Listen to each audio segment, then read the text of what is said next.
Je vous explique la règle pour additionner deux nombres relatifs. La première chose que l'on va faire, c'est qu'on va regarder les signes de nos nombres.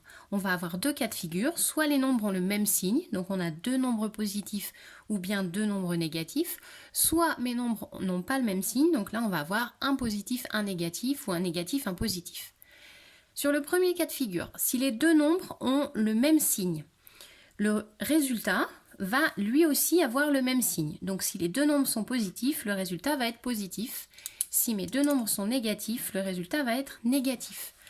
Pour trouver le nombre qu'on met ici après le signe, on va additionner les parties numériques.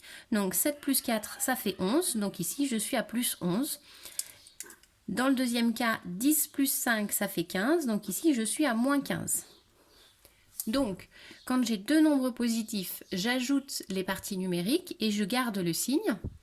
Quand j'ai deux nombres négatifs, j'ajoute les parties numériques et je garde le signe. Quand les nombres ont des signes différents, je vais soustraire les parties numériques. Donc ici, j'ai plus 14 et moins 3. Donc je soustrais, ça va me faire 11. Et pour savoir si le résultat est positif ou négatif, je regarde le nombre qui a la plus grande partie numérique. Le plus grand ici, c'est 14 en partie numérique. 14, il est positif. Donc mon résultat va être positif. Et on va donc être à plus 11, on a dit, puisqu'on a fait la soustraction. Je recommence sur un deuxième exemple. On a plus 6 plus moins 8. On voit deux nombres qui ont des signes différents. Donc je vais soustraire leur partie numérique. 8 moins 6, ça fait 2. Et pour savoir si le résultat est positif ou négatif, je regarde la plus grande partie numérique, ici c'est 8. 8 est négatif, donc mon résultat va être négatif. Le résultat est négatif, on a dit que 8 moins 6, ça faisait 2. Donc on est donc à moins 2. Dans le dernier exemple, on a moins 3 plus 3. On voit deux nombres de signes contraires, donc on va soustraire les parties numériques. 3 moins 3, ça fait 0. Et ensuite, pour choisir le signe, 0, il n'a pas de signe, parce qu'il n'y en a aucun des deux, entre plus 3 et moins 3, qui a une plus grande partie numérique. Donc on ne peut pas choisir positif ou négatif.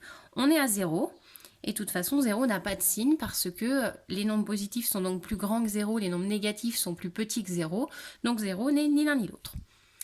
Donc, quand vous avez une addition de deux nombres relatifs, il est très important de choisir la bonne règle. Et pour choisir la bonne règle, on regarde les signes. C'est le même signe, on ajoute les parties numériques, on garde le signe.